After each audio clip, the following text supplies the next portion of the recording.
Good morning, founders. All right, so this is how you do it.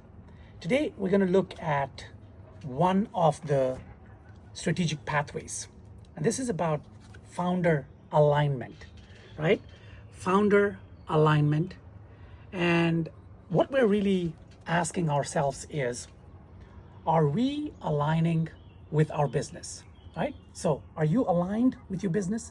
Because a lot of people, including myself, and I've experienced this in the past 30 years, launching 12 different startups, is some of the startups we feel aligned. And it's not just about passion, it's not just about interest in that particular business. It's got nothing to do with that. Interest is good, passion is good, but it's more about alignment. Sometimes you feel a natural alignment. Now, that's one of the biggest factors that's affecting founders from achieving success. So this pathway talks about, it asks you a bunch of questions to say, are you feeling, for example, that your business is draining you, right? Or does your business feel like it needs you to be someone else? Because if you're trying to be someone else, you're not going to be happy, right? Or are you leveraging your natural strengths and so on, right?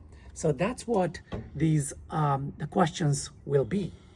And then if you look at the strategy itself, it says go to B5. So use fears as signals, not being controlled by them. So let's go to B5. So these are the set of cards, and this is B5.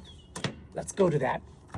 Now B5 says use fears as signals, and it asks a question. Are you ignoring your fears instead of using them as guides to your greatest opportunities? That's a fundamental question that you need to ask yourself. Fears, you cannot ignore fears, right?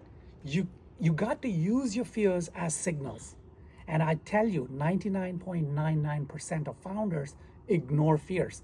If they feel fearful about a particular decision they're making in their startup, they think, okay, if we get more money, maybe that'll be solved. So they're looking for external validation. They're looking for external support. Yes, all those things count. You do need funding. You need the right kind of partners, all that. But fears should be turned into signals. And that's what this strategy is. And it's got three steps. For example, identify a specific business fear you've been avoiding or dismissing.